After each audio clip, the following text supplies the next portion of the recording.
Hello, everybody. My name is Fernando Alday.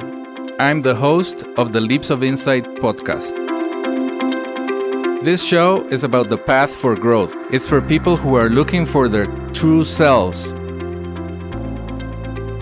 We are here to support you and also to challenge you with new perspectives and new ways of being in the world. Enjoy.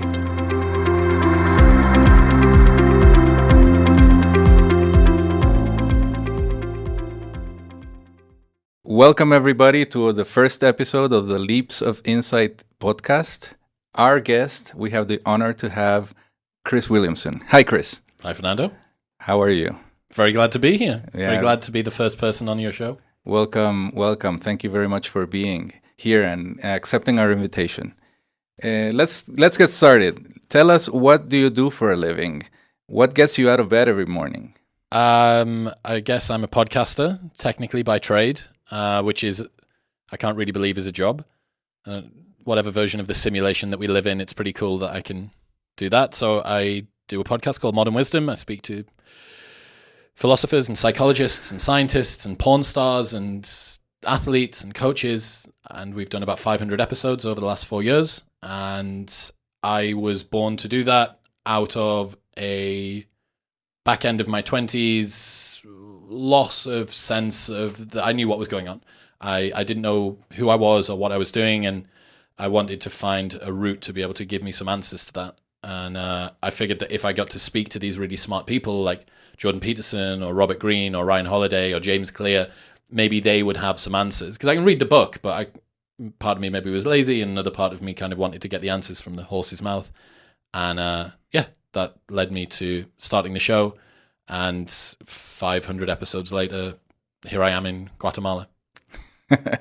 For people who don't know your story, I mean, I could say that it's very counterintuitive, the path you took from being a child playing cricket in Newcastle to being a podcaster who gets all these luminaries to answer his questions. How did that happen? What was going on there? Yeah, so very normal working class upbringing in the northeast of England. It's the final city before Scotland. It's very cold and dark and grey. And I really struggled to fit in at school. Different accents, different interests, only child, so wasn't super socialized, kind of sort of socially autistic, if not fully autistic. And then got to university, started running nightlife events, getting people into clubs, and very quickly found a sense of belonging and purpose doing that because it was successful and it made people need me as well. So I started to feel like I'd found something that was my calling because it gave me a reason for other people to want me or need me, be around me.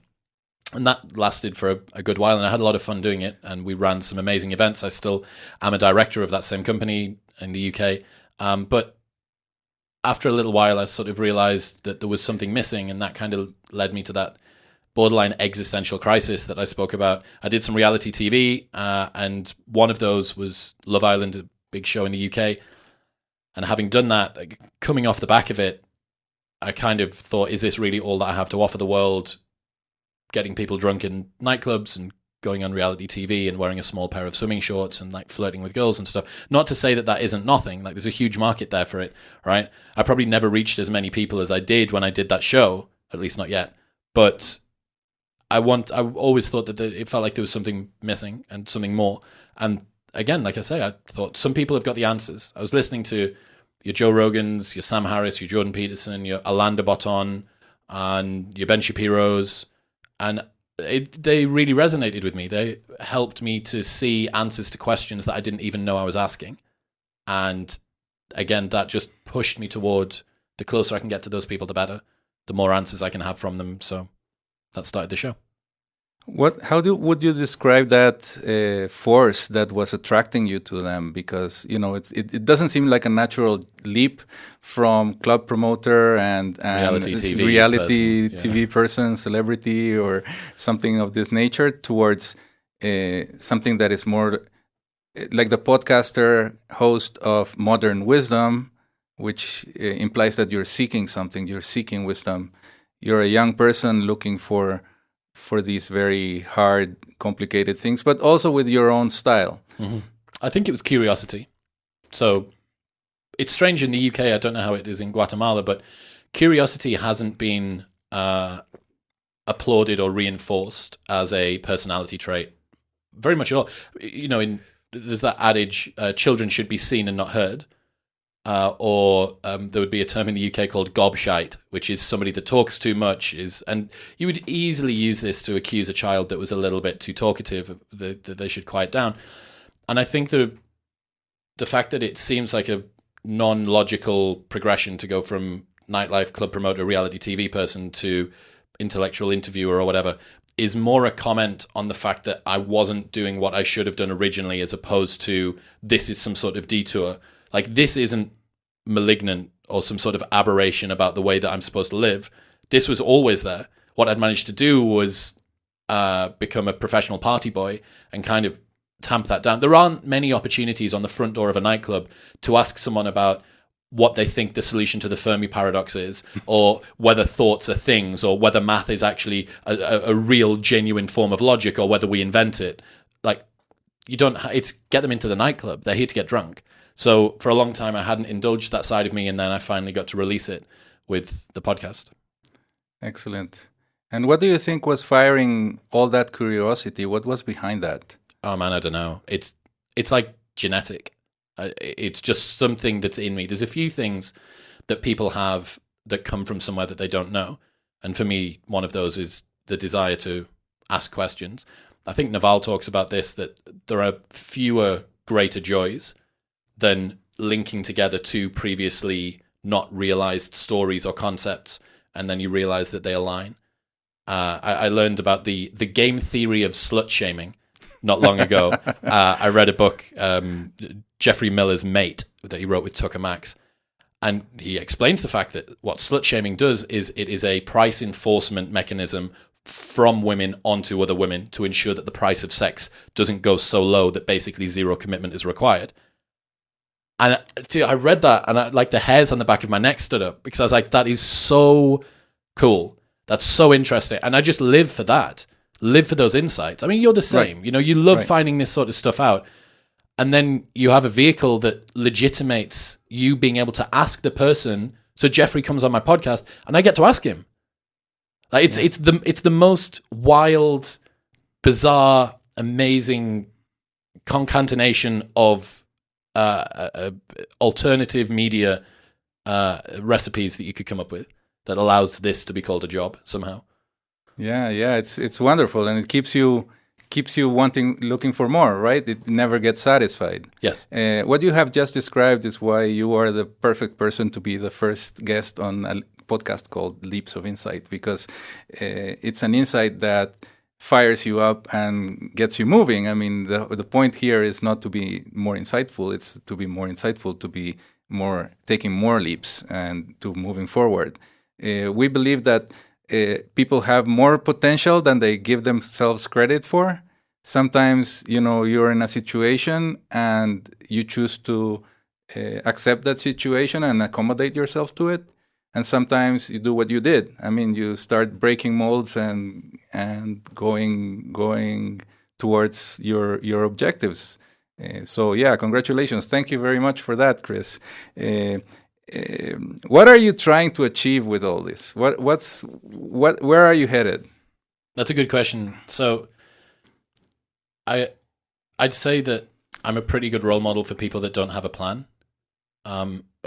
There's this sort of commonly held wisdom on the internet that you're supposed to know your 6-month, 2-year, 5-year, 10-year, 25-year plan, and everything's supposed to be laid out and stuff like that. And that's never resonated. It's always made me feel guilty and ashamed that I don't have that, but I just don't, right? I'm very, very good at executing on whatever's in front of me right now.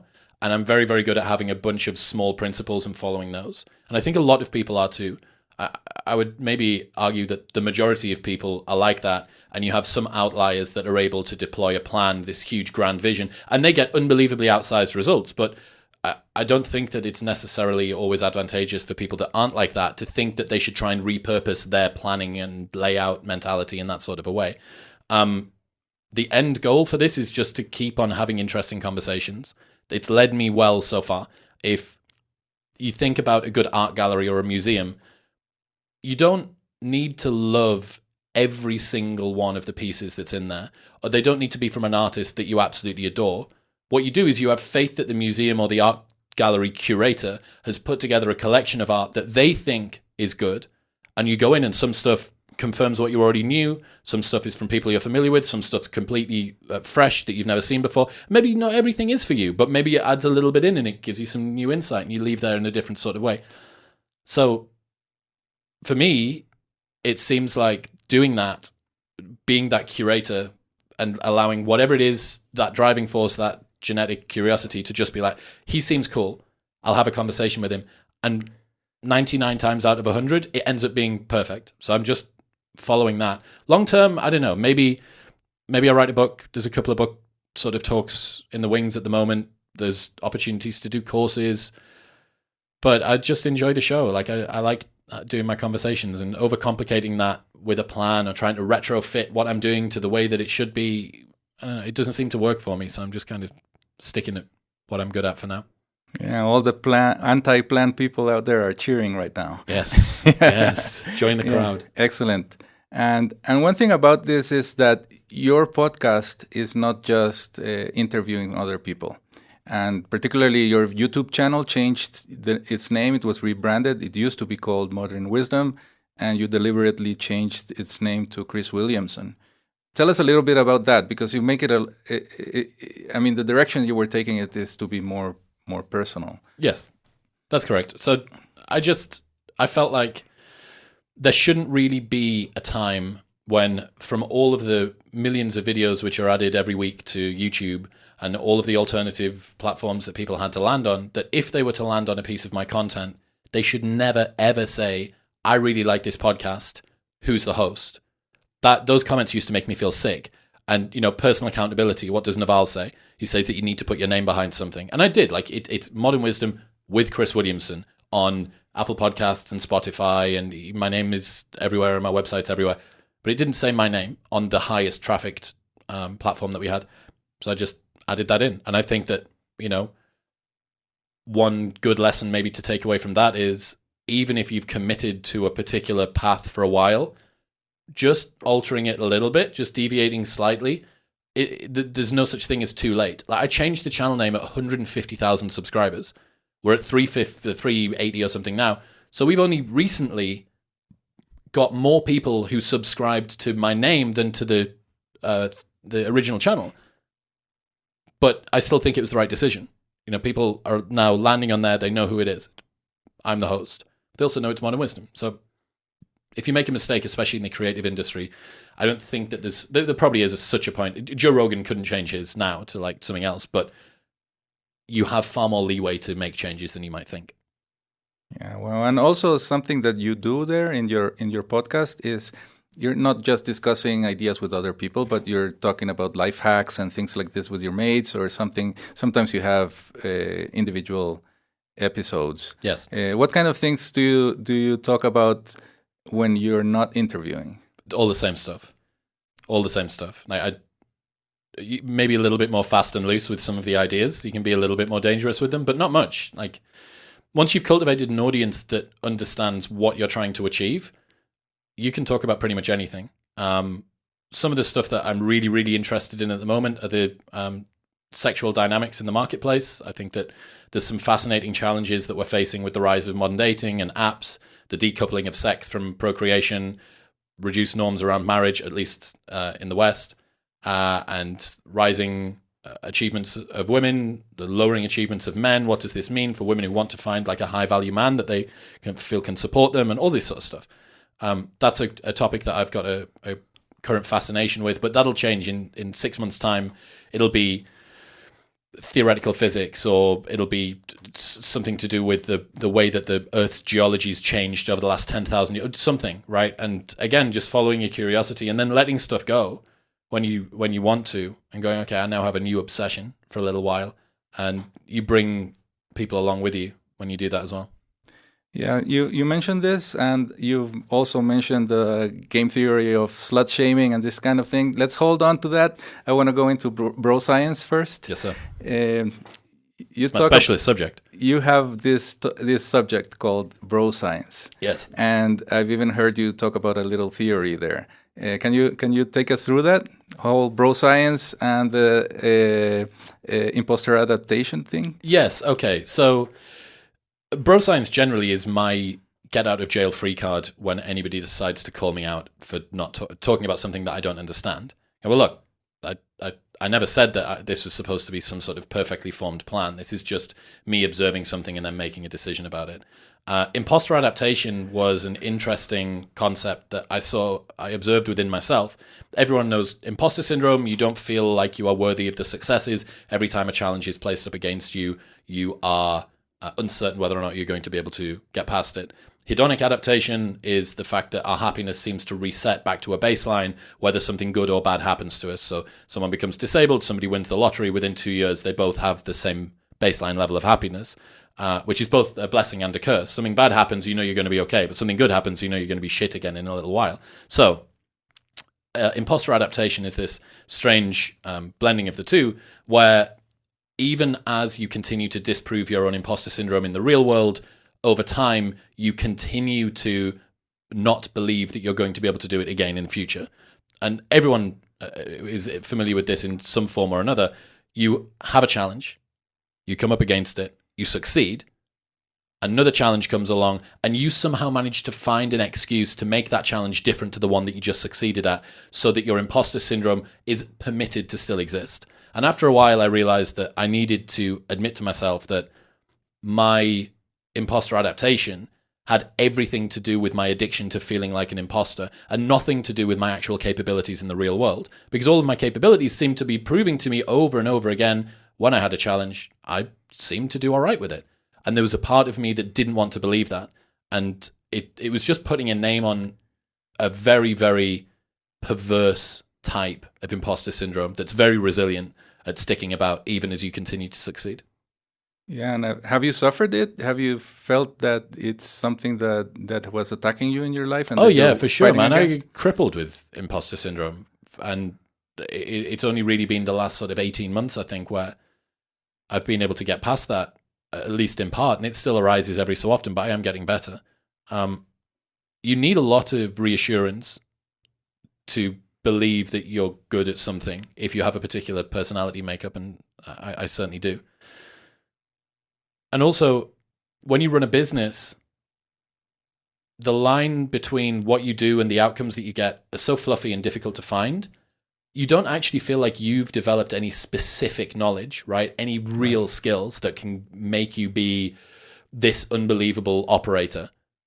But when you go and do something which is a very, very fine domain skill, like podcasting, you go, well, all right, like or powerlifting or being a sportsman or something. It's like, look, I know that I can do this because I have real sort of tangible metrics of success that I've shown in front of me, which is just a higher bar for your imposter syndrome to get over, as opposed to, oh, well, this business, who knows where the success came from? Who knows why it was good or bad?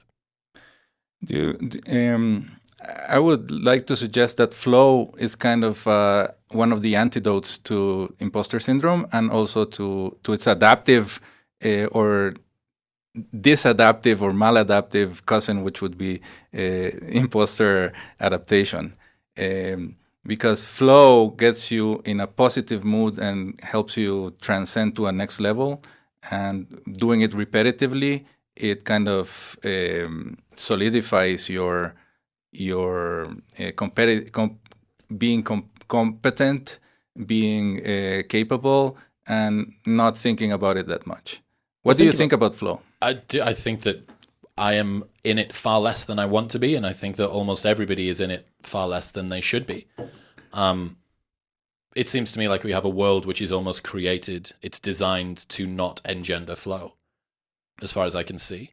Distractions, always on notifications, an ever-increasing emotionality of what it is that we're up against. And then Stephen Kotler's been on the show. It's a great episode that people can go and listen to.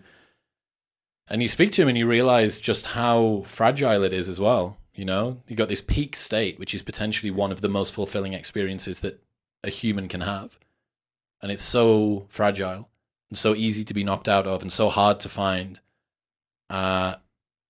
So yeah, I wish that I was in it more. I'm in it when I have a conversation on a podcast, but the vast majority of knowledge work, even my back end stuff, I'm researching for a guest or something like that. But my research will probably have a bunch of different tabs open. And one of those tabs will have an advert that pops up that's something interesting, or a notification will appear. You go, well, I got to kind of keep the notifications on, because what if the guest rearranges or do so? There's always an excuse. There's always a reason that you can leave a door open that is able to knock you out of flow. And this is why going narrow and deep, the paper that you're working on at the moment, is really important, because it gives you something to deploy that flow into. But most people, most of the time, they don't have that. Yeah, and that's why it's very important to go to basics, to design your environment, to set yourself up. I'm becoming a bit of a digital hermit or something, because I don't have notifications in my phone. I'm not available when I don't want to be available. But the payoff is really big. The payoff is amazing. And one of the great things about flow is that it can be trained. It's not just something that happens, because precisely what you were saying, it's very fragile. By definition, it's fragile. It's the edge when you are your capabilities and your skills are right there where the challenge is. So it's at the edge of your comfort zone. And as I think it's David Goggins that says that you usually only perform at 40% of your capacity and then quit. So, it's something that you don't necessarily normally are looking for. But on the other side, it's amazing. So it's something that we can encourage people to do it and to find it and find your zone, because beyond the zone is where your zone of opportunity is, where you're not beyond the zone. Beyond that edge is where you find your zone. Yes. So what I was going to try with you a little bit right now is to see if we can do a little bro science. Do you think about it? Do you think it's okay? Let's we can do a few thought experiments? Yes. I had a question about all of this that you've done with the dating market. Yes. What you've learned in the dating market is very profound. And I think it could be perfectly applied to leaders in the knowledge work arena, because it's about attracting people. It's about getting people to stay with you. To avoid the Great Resignation. A lot of people. The economic conditions are not very good, but they're still quitting their jobs. People don't want to go back to the office now that the pandemic is starting to recede. It seems to me like there's something in this kind of environment where people are trying to be more attractive to others. Like, for example, what you were saying, that you have to make gestures that are not just posturing. They have to be expensive to the one who's making the gesture. Costly signaling, yes. Yeah, costly signaling for the workforce, for example. Correct. Because it doesn't seem like companies are sacrificing enough, or that bosses are making enough I think they sacrifice. Concessions. It certainly seems like they sacrifice enough monetarily, but everybody knows that the one thing that the company probably has in okay reserves is cash. What they don't see is perhaps the CEO coming downstairs and sitting down and saying, look, I've got an open door for the next 5 hours. Anyone can come and have a conversation with me about what they think's going on. And if nobody comes in, then maybe you've got a different problem. But maybe if a lot of people come in, you have some problems that at least have been identified. So yeah, the costly signaling is different. You can't get a bottle of vodka out or a bottle of champagne and spray it all over the office. No one cares about that. It's like, what's the real signal that you can try and give that's costly to you? Right.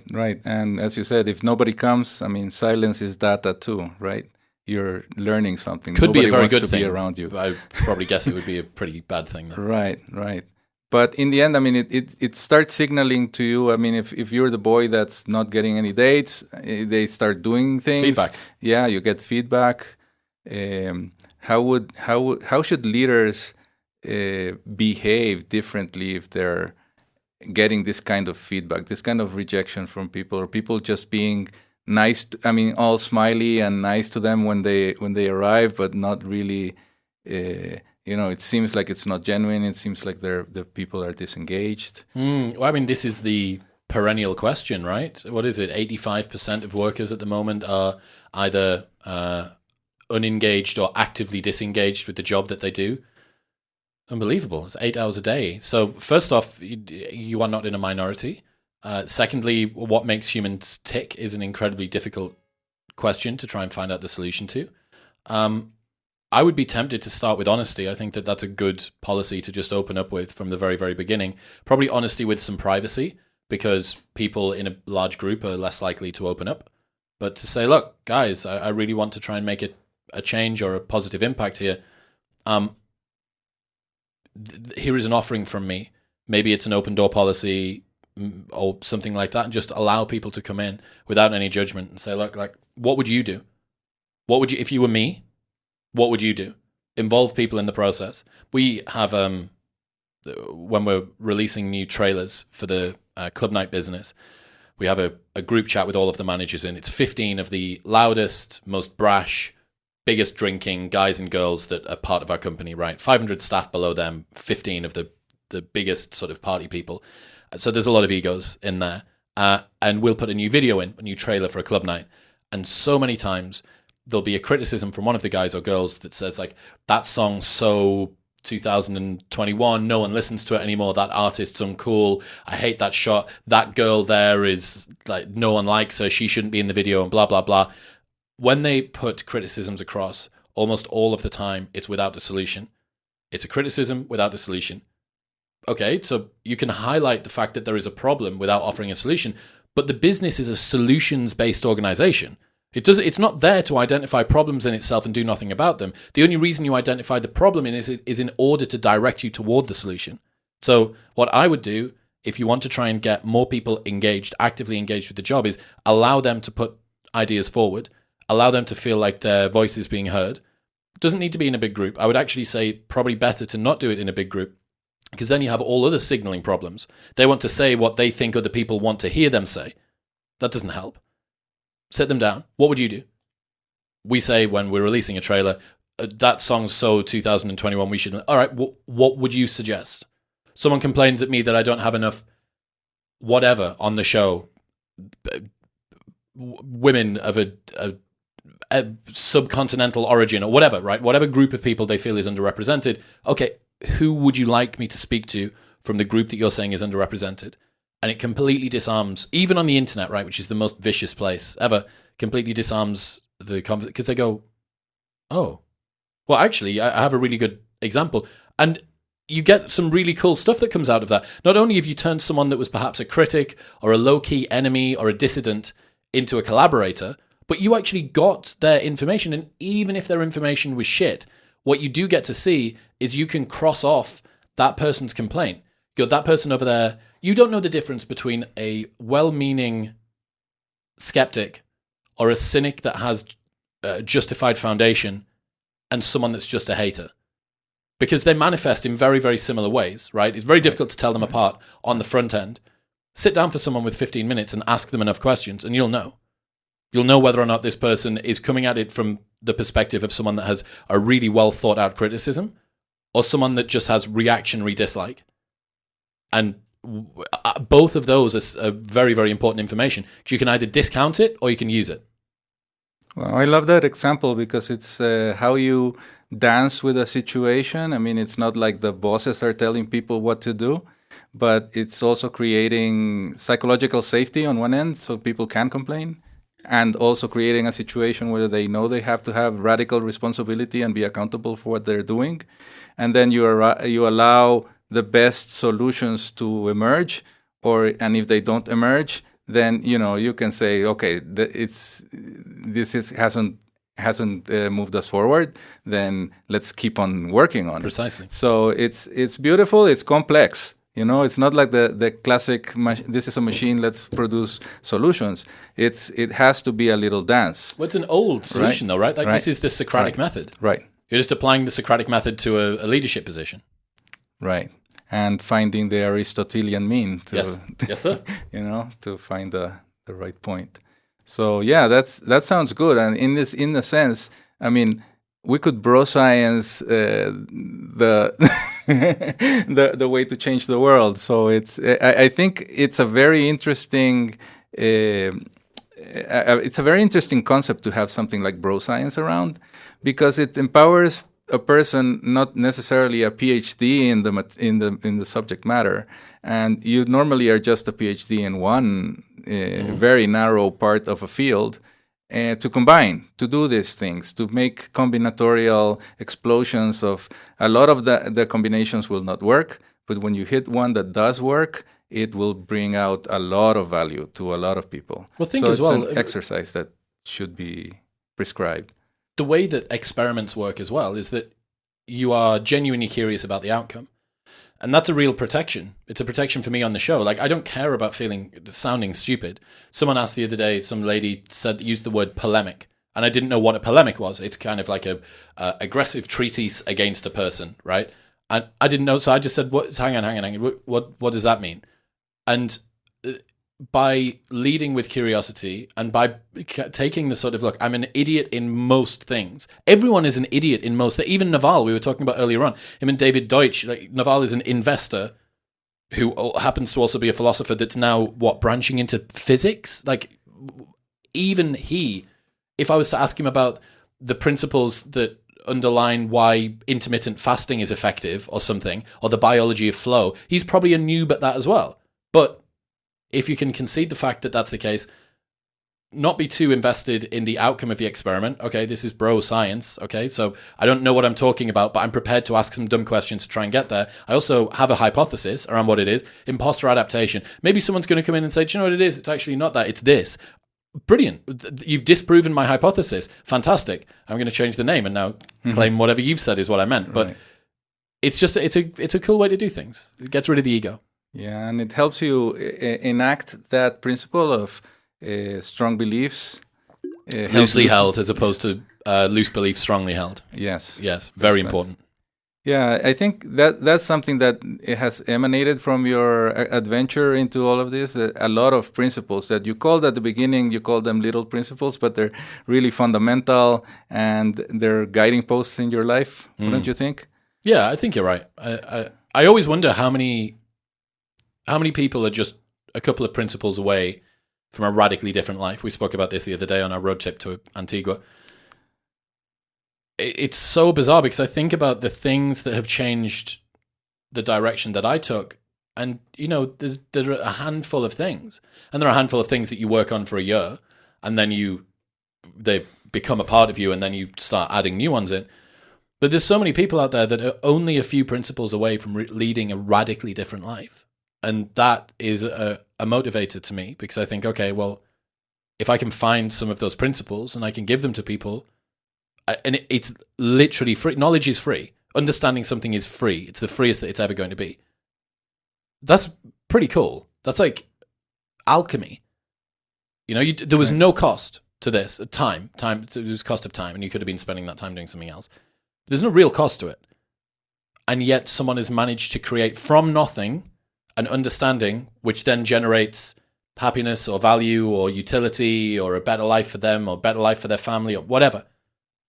It's wild. Yeah, I think there's no monetary cost. It just needs time, energy, and attention. Those are pretty expensive, though. Yeah. And you have to be able to, you have to know where to invest them. How do you choose what you invest your time, energy, and attention on? I try to be deliberate. I think if there was one lesson that I'd taken from all of the Modern Wisdom episodes put together, 500 episodes put together, it's that you don't need to live your life by default. It can be done by design. And being intentional with the things that you do, that is the first principle. It comes before absolutely everything else, as far as I can see. Because if you're blown along by the winds of life, you literally can't end up at a place that you want to be. You will end up at a place not only that you didn't want to be, but that you didn't even mean to get to, which is wild. I think we were talking the other day, it's about that Socrates line, or it might be Epictetus, where he says, if a man doesn't know where he's going, no wind is favorable. There are winds happening in your life. There are suggestions and pushes and opportunities that will come in front of you. And yet, if you don't know how they fit into a grander plan, you have no idea whether or not they're actually advantageous to you. So I have a bunch of principles. I have 5 core values that I live my life on. They may change, but right now they're curiosity, adventure, selfless development, excellence, and self-care. Everything that I do, I try to fit into one of those. And if it fits into one of those, that's probably good enough for me. Now, that might be a cope, right? Because I'm terrible at planning, as we identified earlier on.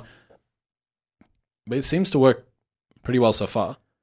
Yeah, it's. I was going to say that at the beginning you said it's no plan, but there is a very clear intention. Correct. There's clarity around what your core values are, and when you're not trying to violate them. You're trying to keep within the sphere of being Chris, and becoming something. Over time, core values grow into something that in retrospect looks an awful lot like a plan, right? I'm always hesitant about the people that say, I'm just so skeptical because it doesn't come naturally to me to have that long-term laid out plan. I wonder how many people are just post-hocking their way through whatever it is that happened, and only in retrospect does it look like there was a single string narrative that tied it together. I often ask people on the show, tell me what the thread is that ties together all of the different things that you do. And it's a really interesting question because some people don't have one, and the people that do, it's usually a really cool answer. But yeah, it's strange to think about how an emergent property of living by values is looking like you have a plan even when you don't have one. And it's useful for those of us that don't plan very well. It's pretty useful. Yeah, and on the other hand, last time we talked about this. We talked about writing things down. I mean, a plan could be something that you've written down and it organizes your ideas, and that would be the benefit of it.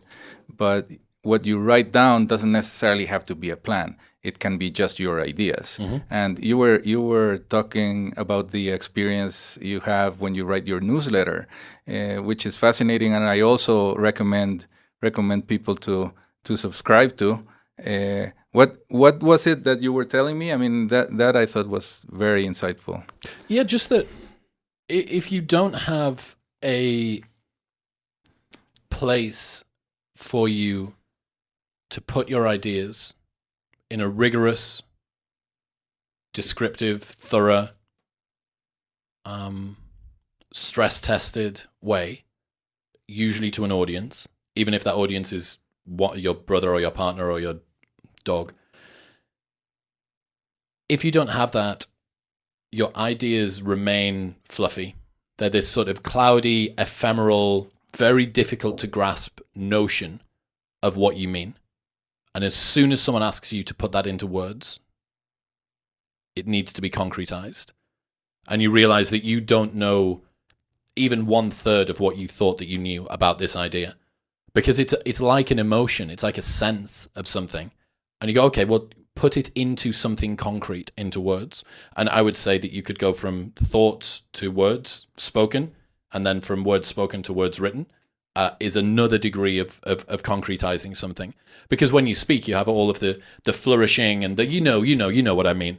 You don't get to say that. You don't get those degrees of freedom when you write. So I think that if somebody is looking to gain more insights in their life, having half an hour once a week when you can sit down with a friend who is interested in stuff and verbally articulate, and just put someone's phone on record a private podcast for just you two guys or you two girls or whatever. Just do that. And then over time, you're going to find that the ideas you have, what do you think about the fact that Elon Musk's bought Twitter? And then you will have a rigorous, concentrated 30-minute conversation where your ideas are going to be put to the test and you have to verbalize them, and it will make your thinking so much more clear. Because the line from brain to mouth or brain to pen has been cleared, and over time you'll become better at communicating your thoughts. And that's a superpower. Jordan Peterson said this on the most recent episode that I did with him. He was talking about the fact that getting all of your words in order is a battlefield mentality. You know, I asked him, what's the most dangerous weapon that you could wield? He talks about how, you know, a harmless man is not a good man. That's a weak man. You want a man who's incredibly dangerous but chooses not to use it. And I said, "What? How should someone become dangerous?" And he said, "Words. You need to be able to articulate your ideas. Those are the things that allow you to deploy what is in your head out into the real world. Because what do you really want to be a poorly defined master of your own internal kingdom that nobody else can see? Or do you want to first be able to dominate and collaborate with other people on the things that you have inside of your head? And again, you don't have to dominate, but it's better to be a warrior in a garden than a gardener in a war. So you want to develop that. Yeah, and also, I mean, if you want to dominate or if you want to contribute, being able to express things concretely, coherently, and everything in the internet world. I mean, your friend David Perel is obviously, he teaches about this, but he also has a lot of investment, and he's a good exemplar of this. Like writing well, thinking about how you write, sharpening your ideas with the written word, looking at them. I would presume that you are confronting your ideas in such a way that you're criticizing them so that you're making them ready to go out into the world. Yeah. And they become part of your thinking, or Absolutely. they are your thinking. Like what we were discussing last time when you're tapping on a cup. Yes. You're sometimes feeling the cup, sometimes feeling the pen, sometimes feeling your finger, sometimes nothing. I mean, the ideas, when they're out there, they become part of your extended cognition. Yes. So there's something really sublime and a little mysterious, alchemical happening when you write. In our case, when we have to even translate, you have to help. It helps to make sense that what you're saying is not just turns of phrase that work well in your own language. You have to turn them into something that works well towards the world. And so, but I think it's something that our listeners can. We should encourage our listeners to do that, to exercise, to have that practice, so they can become more effective participants in this world. Yes. Yeah, so thinking about that, what other practices would you recommend folks to take care of? What has really worked for you? Morning walk, dude. It is the one non-negotiable that I have. And there was a period for a big chunk of the show where life hacks and sort of optimizing and efficiency and productivity was a real focus. And I'm jealous of your routine and your alarms that go off to tell you what to do, when to do. But I am trying to be a little bit more free-flowing and intuitive at the moment, which again might be a cope for inefficient or easily distracted. But we vacillate between two extremes a lot of the time, right? We go real intense on our diet and our training, and then we go real intense on socializing or work and play or intuition and cognition or strictness and ease, whatever. But a morning walk for me is so good. Listen to Andrew Huberman talk about morning walks. He'll explain it better than I do. But it makes me feel fantastic. I come back from 15 minutes, first thing in the morning, especially being here when the sun is up. I mean, the sunrise here is like 5 in the morning or something at the moment, which is great. No matter what time I get up, the sun's always going to be up. Meditation has been a part of my life for 4 or 5 years now. Shinzen Young has just released a new meditation app, which is really, really, really cool. And I love his process. If anyone likes the sound of this quite prescriptive, optimized, rational approach to some of the things that we've spoken about, if you Google 5 ways to know yourself, it's a free PDF. It'll be the first thing that comes up, and it is the best description of how to do mindfulness meditation that I've ever read. So meditation, journaling, good as well. Just easy gratitude stuff. Gratitude is the fundamental foundation to happiness. That's been a big part of it. Not having coffee for the first 90 minutes of the day, which is a huge, huge hack. No one needs to have it. Salt and lemon in water will do you better, or just a big glass of cold water will also be fine if you don't like the taste. What else would I put in there? Breathwork is a big part of my morning. State app is one of the apps that I use, which is fantastic. It's $2 a month. Really, really easy to use. Does your CO2 tolerance tests and all that stuff in there. That's the morning. Like that, the day can sometimes change. Sometimes I'm in Guatemala waiting to get my passport back from the US Embassy. Other times I'm at home trying to edit 3 podcast episodes in a day or preparing for a guest or whatever. But starting the day like that usually means that the rest of it goes pretty well. That and training. If I do that, if I do my morning routine well and I train and I've slept enough, the day usually looks after itself. It's when those things start to slip that there's a problem. Is there something particular about your training, your exercise? I mean, strength, high intensity, or is it a pattern? I changed my training quite a bit over the last few years. I did bodybuilding, like bro lifts, for pretty much all of my 20s, and then there's something called the fitness menopause, which I noticed, again, more bro science, which I noticed in myself and my friends, that a lot of the time, as guys get toward the end of their 20s, they realize that their training methodology doesn't serve them anymore. They used to do bench press and squats and deadlifts, but they get out of breath going up a set of stairs, and they're tired and they can't touch their toes and stuff. So they go into Brazilian Jiu-Jitsu or CrossFit or Thai boxing or yoga or Pilates, or they go back and play a sport that they played 15 years ago when they were a kid. And I found myself increasingly being interested in doing that. So I went and did CrossFit, but right now my training is just normal, high-intensity bodybuilding style training, and it resets my mood more before and after a workout than before and after sleep. So I would much sooner, if you said you're feeling anxious about some problem that you've got, you can either go to sleep for 8 hours or you can go to the gym. Like, take me to the gym, because I get more bleed over from the night before until the morning after when I train. So when I go to sleep than when I train. So I would way sooner go and do that. Right. I have to highlight the fact that your morning routine and your training with a few weights or whatever, and also now that you mentioned sleep, these are all things that are very low cost. I mean, monetarily, they are not things that are expensive, but it's very important because your physiology, taking care of your body, is probably the most important thing you can do when you're trying to take care of your brain and your mental abilities and your mental skills and being sharp and knowing when to, how to invest your focus and attention. We were talking about this on the way in, that stacking the deck, right. How can you stack the deck in your favor? Well, okay, that might be a difficult question. How can you stack the deck against your favor? Well, you can not get enough sleep, not train, not have some sort of mindfulness routine on a morning, constantly be on your phone from the second that you wake up. Like, I can guarantee that that'll probably make for a pretty shitty day. Yeah, because you will have a bad mood, and then you will blame it on the world, and then you will detach yourself from it and be disengaged and things. I mean, the consequences are pretty natural from that kind of process.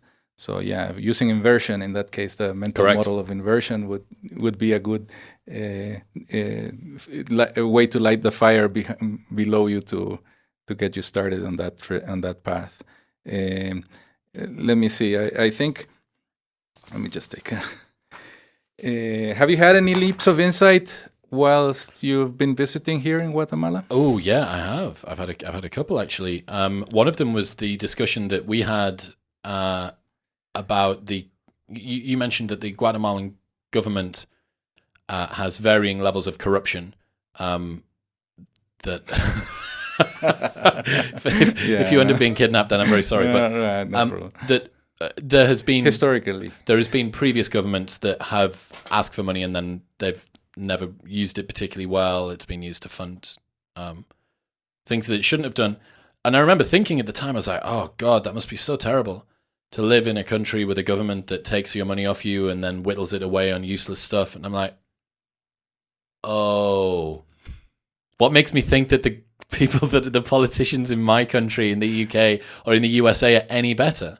And it's easy to kind of see a country which isn't quite as developed financially or politically as the UK or the USA and kind of cast it off as, oh, that's just a byproduct of being unsophisticated. When they get to our level of sophistication, everything will be fine. You go, no. What do you think are the sorts of people who ascend to up the political stratosphere? They're all the same sort of people. They desire power because the people that didn't desire power as much as them, they were outcompeted by the ones that desired power more because they were prepared to go further. It's like mimetic evolution, right? Or personality evolution over time. It selects for the people that are the most ruthless, the most Machiavellian, the most prepared to do the things that other people aren't prepared to do. So that was a huge insight. I was like, oh my God. Like, it really makes me think, why did I have so much faith in my government or the US government being this. I'm very non-conspiratorial by nature, very, very skeptical of conspiracy and believing usually of the mainstream, not the mainstream narrative, but I usually require extraordinary evidence in order to believe that it was a conspiracy, right? Coordination seems to be very difficult to do in secret. These people that are in charge can't coordinate stuff in public. You know that their public efforts suck.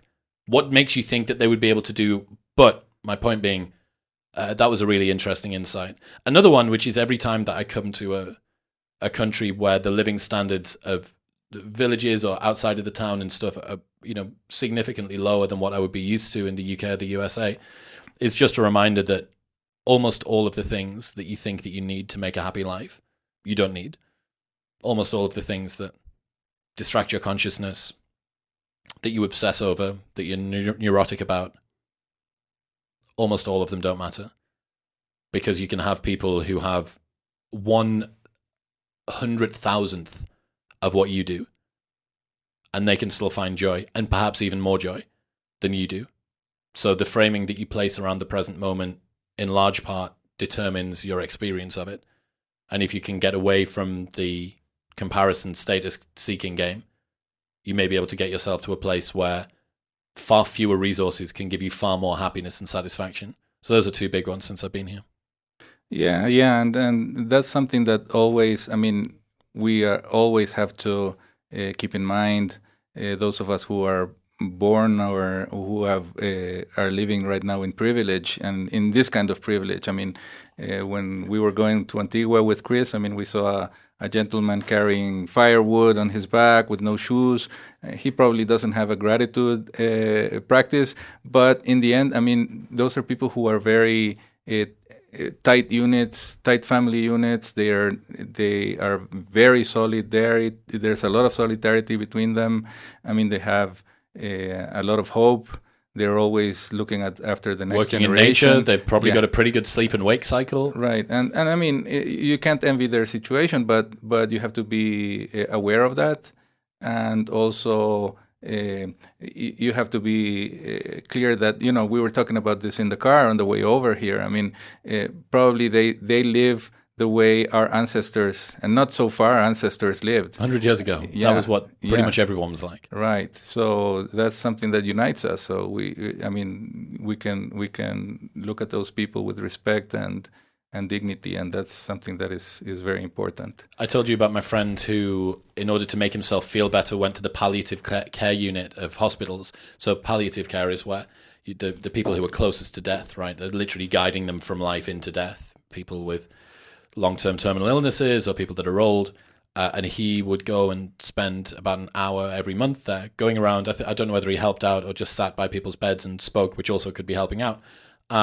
And he said that he came back with just such a newly reinvigorated love for life and appreciation for what it is that he does. And, driving past people who, they don't have air conditioning, their house is made of corrugated iron on top of wooden boards. You think, and it really does make me feel quite ashamed sometimes of the issues and the criticisms that I have about my life. I'm like, oh, this YouTube episode is taking too long to upload because the internet in my hotel room isn't fast enough. Oh my God. What are you thinking here? And resetting your perspective like that is just, you have to do it. And you have to do it. I think that humor is really, really important, especially in that situation, because otherwise you just despair. You go, I am the least grateful bourgeois wanker, as we would say in the UK, that's ever lived. How dare I have this problem? And yet you have to give yourself the good grace that, well, look, I try to remember this. I'm trying my best to not think about my Wi-Fi speed as the most important part of my day. Right, yeah, and those are the kinds of things that also, now that you bring humor to the conversation, I think it's very important for people to have humor in their life, to have a good sense of humor, in order also to deal with paradoxes, to deal with things that are dissonant. And tragedy. Yeah, tragedy, problems, catastrophes, anything that's on the other side of those difficult situations. if you have a sense of humor, it can pick you up.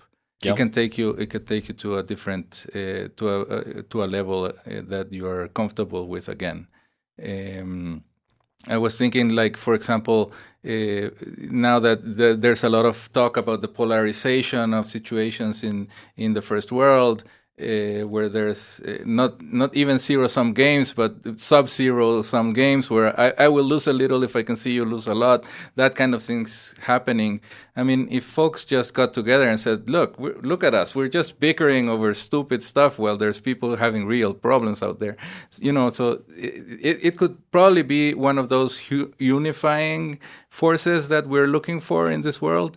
And so let's try and keep our senses of humor alive and happening.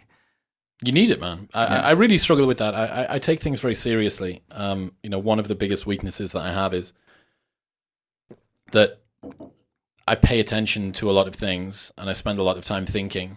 And when you combine those two, you end up creating big worlds around ideas or experiences or concepts. I really suffered with this when I was a kid, but I've become a little bit more balanced and socialized now. But if you have a little bit of humor, you've got that friend who doesn't take anything seriously.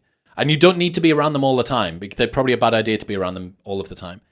But you're around them sometimes, and you'll say something, you'll explain to them this big, elaborate problem that you've got and how it's unique to you, and they don't understand. It's so the weight of it is crushing. And they'll just say some flippant line about yeah, I know, but like, come on, we can have a beer tonight. And you go, do you know what it is? I actually can have a beer tonight. And the level of sort of flippance and humor, it helps to dispel the seriousness of stuff. I'm going to guess a lot of the people that are listening to this may have thought patterns like me and you. They're interested in ideas and being optimal and being efficient and getting the most that they can out of life. You need a couple of friends who are the antithesis of that. Who's the most easygoing, flip-flops and surfboard, doesn't give a shit person that you know? Spend more time around them. I think that's something that I've realized, especially since being in Austin and being around more people who are at more ease like that. I think that's a lesson that I probably could do with heating.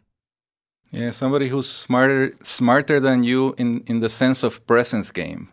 It's somebody who's really there and who doesn't care. But they're smart enough to know what matters and what doesn't matter. Yeah. They're smart enough to be able to let go. Yeah. I think it's really important. That's something that a guy told me, and it stuck with me a long time ago. Always try to be the dumbest person in the room, so you have more to learn from everybody. Oh, dude, if you keep doing this podcast and you podcast with some of the people that I have, that's part of your job. Like, my job is literally to be, I've made a profession out of being the dumbest person in a conversation 500 times. There is another side to that, which is kind of interesting, and I've realized since doing the show.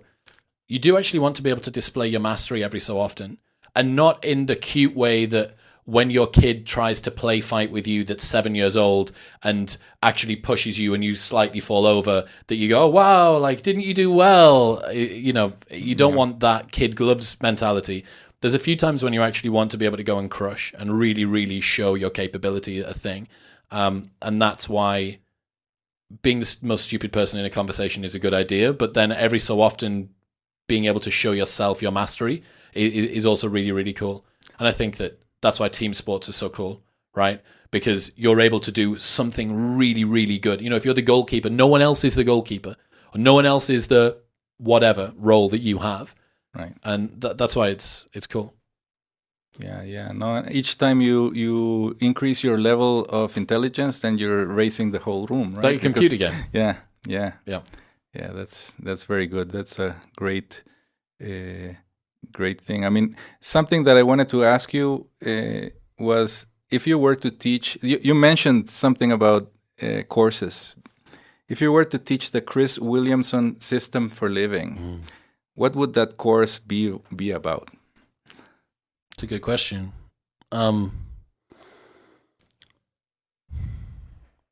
I think it would be the principles that I've learned. So first off, the buy-in would have to be, you do not need to live your life by default. It can be lived by design. Like, you have to accept that That means no more victim mentality. That doesn't mean that you can't feel sorry for yourself, right? Feeling sorry for yourself has its place, but it needs to be, I have control over the outcomes that I get in life. I have way more control over them than I think. And then it would be a series of principles, you know, thinking about, you are not your thoughts, right? You're the one that hears them. It's a really, really important insight for people to know. The fact that you can get far more out of being selfless than being selfish, you know? The fact that it is important for you to start the day with a routine that you can rely on, that you enjoy, and that you look forward to. Anxiety cost, another thing that I talk about, the fact that the longer that it takes for you to do a thing, the more time you spend thinking about the thing. And all of that time that you spend thinking about it, when you could have just done it, is a cost, an additional cost that you don't need, right? David Allen, Getting Things Done, he says you should never have a thought more than once that you don't want to have, because you should just cast it off into the to-do system, and then when it arises, you deal with it and you don't need to think about it again. It would be a series of insights like that, I think, but the main one being that you can take control of your life. And then when you got to the black belt pro level of it, I would tell you that almost all of the things that you do in life probably don't matter, and that the outcomes that you get are probably going to arise in any case. But you can only get to that level once you've done the first one. So this is Daniel Kahneman's Thinking Fast and Slow, right? So system 2, deliberate, effortful. System 1, automatic, happens without thought. You need to go through system 2 to get to system 1. And then when you get to system 1, you realize that a lot of the tools that you picked up to allow you to bring in some of the things that you needed, you now need to get rid of. So for me on a show, right, I like to prepare for the guests that I'm speaking to. I like to read the book and listen to them and do whatever and write the questions out and have a little bit of a format. Not a full format, but like a little bit of a one. And now that's become a little bit more of a crux, because I have the skills to be able to carry the conversation in full flow, but I'm still using the tools from when I was starting out. So there's levels and levels and levels to the insights, right? Each leap that you take presents you with a new opportunity and a new challenge, and you need to accept the fact that maybe some of the things that got you here won't get you there. Maybe you need to change the name of the YouTube channel. Maybe you need to prepare less for a guest instead of more. As you accumulate more and more skills, the way that you deploy them needs to be done in a progressively different way. And you need to reassess, look, is this serving me anymore? Do I need this anymore? You know, maybe you and your wife had a set routine that you were going to have date night twice a week, and it was always going to be on a Wednesday and a Saturday, and that would keep you accountable.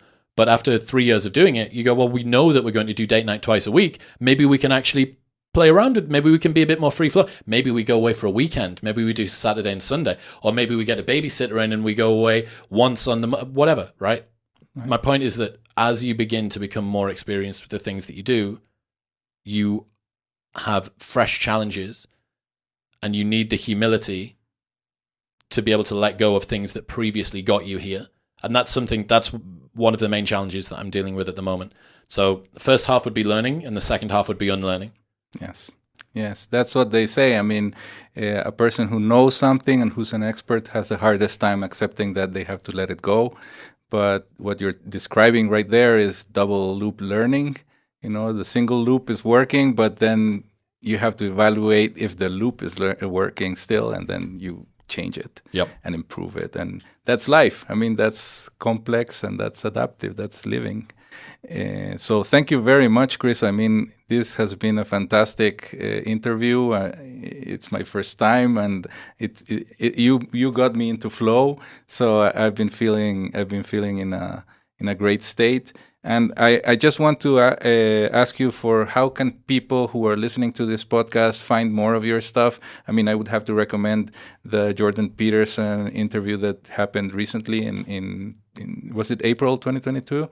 February, yeah. So February. I can send you the link, and you can put that in the show notes below. So if people like what they've heard today, there's a great Jordan Peterson episode, which is maybe a good introduction. Chris Williamson on YouTube, Modern Wisdom on Apple Podcasts, Spotify, wherever else you listen. And then if you want to sign up to the mailing list, I have a free reading list of 100 books that were the most interesting ones that I've read. And that's chriswillx.com/books. Totally free. Man, I appreciate it. You're for all that you said that it was your first time. You've settled into it like a natural, and I'm looking forward to seeing what you do with the show. Yeah, thank you. And I want to thank my great sponsor. It's the Recording Box. We are recording here, and actually the holding of the Recording Box is Ikigai, and we are actually moving towards our Ikigai in this conversation. So thank you very much.